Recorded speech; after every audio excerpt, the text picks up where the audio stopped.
So bringing to the Tammi Mack Late Show, please enter stage left, CEO of MVPWork, bosspreneur, Becky A. Davis, and her nonprofit, I Support Her. Hi, Becky A. Davis. Hey, Miss Tammi, how are you? I'm doing just fine. I was just talking about how nobody really wants to have a near-death experience, but you had the fortunately unfortunate experience. Exactly. Unfortunate, but fortunate. Yes. So tell us about it.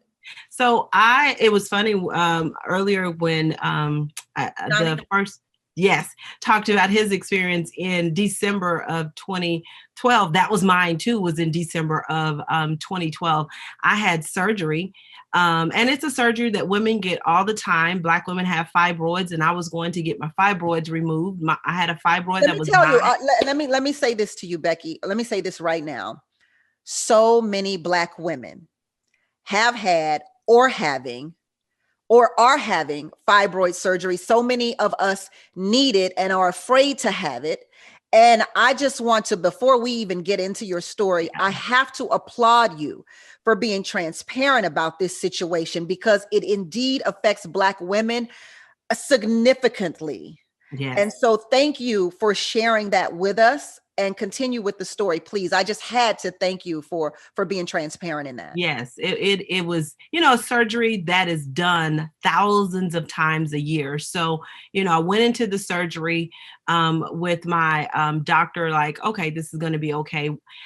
Went home, was in surgery, stayed there 3 days, went home. And when I got home, I was released January 1st of 2013.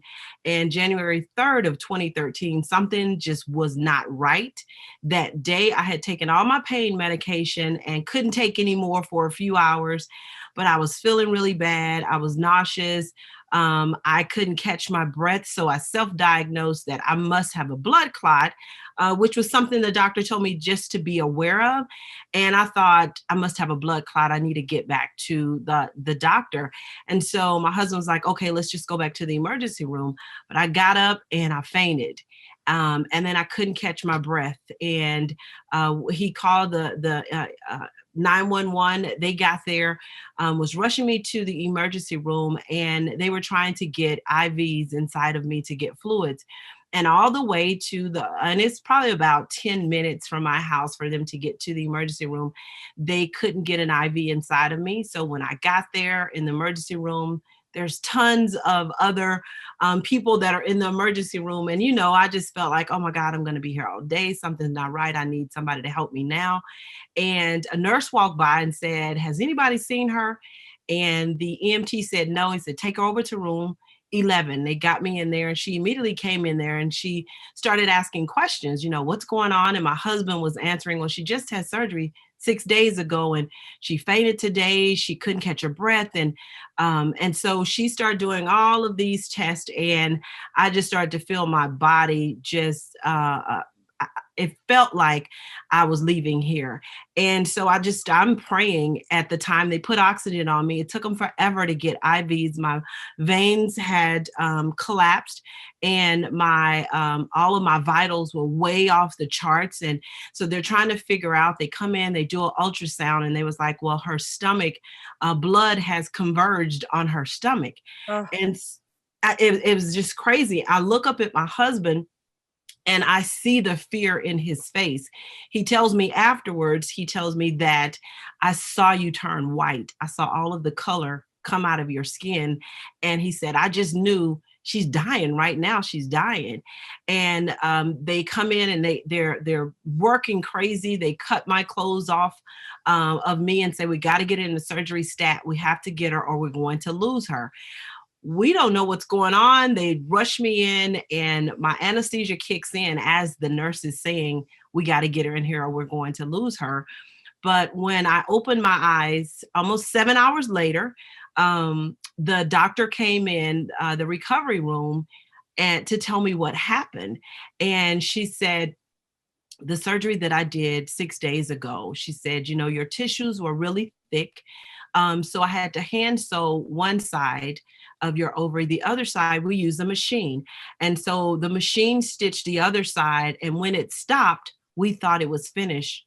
but it had left a place open. So for 6 days, I hemorrhaged. Oh, Lord. Yeah. Yeah. 6 days. Oh, 6 days. I ooh, hemorrhaged Lord. for 6 days. And it was it was crazy. I was just sitting there thinking, I know what hemorrhaging does. And the fact that that's why they couldn't find any vitals. That's why it took them forever they had to do a blood transfusion before they could ever take me into surgery. So that took some time for them to get the IVs in, get the blood in my body before we had to go and have the surgery while I'm just kind of leaving this earth. But as I'm laying there, I'm praying and I'm having this conversation with God. So I just don't hear anything else outside of me. And I had been saying I was going to leave my company for 3 years. I was working on my exit strategy, but I was really afraid to leave the 1st and the 15th because those were my 2 favorite days. And I didn't want to leave the 1st and the 15th. Look, you talk about an exit strategy. You about to exit for real. You had a serious exit strategy. The wrong exit strategy.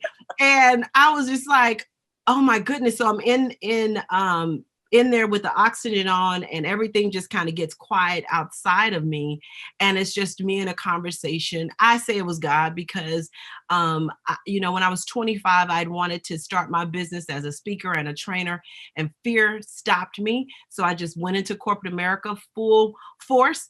And then again, it's that time again, that calling is still there. And I'm like, okay, I'm going to do it this time, ready to go. And again, fear is stopping me. So I'm in this conversation, like, you didn't do what I had planned for you at 25. You didn't do what I had planned for you right now. And I was like, okay. That's why when I woke up in that recovery room and the doctor told me what happened, I just laid there and cried. And she cried with me because my first surgery took 3 hours. My second surgery took almost 7 hours. And she told me, she said, while I was in there, we had to clean everything out because all the blood on inside of my abdomen, we had to clean everything out, take everything out because we had to try to find where the leak was. They didn't know where the leak was. And she said, we could not find it. We were in there for a while, but we could not find it, which meant I was going to have to remove some things inside that I might not have needed to remove, but I had to remove it for your safety. And she said, I stepped away and said a prayer and said, God, you got to show it to me. And she said, when I looked back inside of you, blood dropped, and she saw where the blood came from. So they found the leak and could sew up that organ where the leak was coming out, where they didn't have to take everything out of me just to keep me alive. And I started crying. She started crying, and I'm crying because I know I'm still here. And she's crying because of what happened on her, because she was the surgeon that did me 6 days earlier. Right. And so I sat there and laid in that bed and said, okay, I am not going to let fear stop me anymore. Because tomorrow's not promised. I've always thought I have another day. So when I started my exit strategy 3 years early, I would say, well, next year, that year would pass. Well, next year. This was the first time I was like, I can't say next year again, because I might not have next year. And so I stayed home for 2 months recuperating. I went back to work. 2 months later, I gave my notice. I said, I'm out. And my company was like, I've been with the company 15 years, had progressed through the company. I had other people in the company with 6 different brands up under one umbrella. And I had other brands calling me hey, can you come work for me? Hey, can you come work for? No more. I am out of here. I don't know everything I need to know to start this business. I just trust God enough to know if I take step 1 and step 2, he will reveal step 3. So just go and you'll figure it out on your way in doing it. But it was the first time my faith was stronger than my fear. My fear had consumed me and crippled me and paralyzed movement and paralyzed actions. And that was the first time I was like, I'm just going to do it afraid. I'm going to do it not knowing, but I'm going to do it. And I did. And it's been 8 years later, the best thing I've ever done. Do you wonder to yourself why you didn't do it 3 years prior to your your strategic plan to exit? Yes. I was afraid, and what I learned from that process was that I was, like I said, the 1st and the 15th, I was hanging on to that. And as a believer, what God really made clear to me is that you think you're the provider of the funds and revenue. I'm the provider. So I realized as long as I hold on to 6 figures in corporate America, I would never reach 7. So I had to let 6 figures go with the opportunity to reach 7 figures. So that all the people can hear that, Becky. Yes. As long as I held on to 6 figures, I would never. As somebody else's. Yes. Somebody else's 6 figures. I would never reach my own 6 figures. And I made a decision. It's like, I'm letting 6 go so I can prepare the table for 7 figures. No salary cap. No, you've already reached your cap, because every position I've ever had, I had a salary cap. Girl, that's biblical. The Bible says, pitch your tent. See? Exactly. You have to pitch your tent. Exactly. And expect the things to come. Exactly. And that was the first time it was like, okay, I'm letting go. And I believe that God is going to take me. Within 2 months of leaving and starting my company and launching it, I had my first contract. 2 months later, I had my second contract. So I'd already reached $50,000 in contracts in the first 5 months of my business. I know I was supposed to leave, but I was multiply that. Hold on, let's see. We got 50. You said 5 months, another 5. Okay, you was at 25. Yeah. Exactly. Yes, Becky, with the good hair. Yes. Yes. And the good shoes. And the good shoes. And the cute shoes. That's right. Okay, and the cute shoes. Going to our soulmates. Therese says, wow, Becky A. Davis, praising God with you. Do you believe in God? Do you think God had anything to do with it? You think he was directly speaking to you and nudging you in a big way? Exactly. It was my awakening. I do. I have a relationship with God. I mean, a relationship. So I know when I was kind of fighting and pushing back on the things that I was supposed to do. And because he knows me so well, I had said, okay, I'm going to go back to work and I am going to leave. I know I need to leave. I am going to leave in 8 months because I was expecting my bonus was going to come within the 8 months. So I wanted to take my bonus and use that to start my business. But God knew, she'll figure out a way to stay in there. So when I got back to work, I had been with a company and I was literally a cheerleader, wore my cheerleader outfit every day to work. But I had a new manager when I went back, and my new manager had integrity issues. He and I did not get along. He was asking me to do things that was unethical. And I was like, I'm not doing it. So I knew I was going to have an issue with my boss because I was like, I'm not doing that. That's not ethical.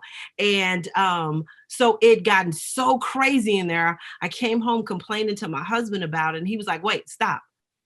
Why are you dealing with him? Just quit. And I stopped and got scared. It was like, hold on, slow down. Wait a minute. Oh, you're going too quick. And he was like, why are you dealing with that? You've been saying this for the longest. Just quit. And it was really me, what I call a confirmation from God, because my husband was really afraid of me to leave my company and start, because that was a whole paycheck that was going to be gone. And so he was worried about that. So for him to say that, I knew that was like, okay, this is a confirmation. And 2 weeks after he said that, I gave my notice and said, all right, I'm out. I'm out. All right. Well, I'm not out, but we are going to take a break. We're coming right back because I want to talk to all 3 of my guests tonight, just to see what commonalities they have in these experiences that they've had. So don't go anywhere, and make sure, if you're on YouTube watching us right now, make sure to chat with us, because we do chat back. We'll return. Just give us 2 minutes. All right. On Fox Soul.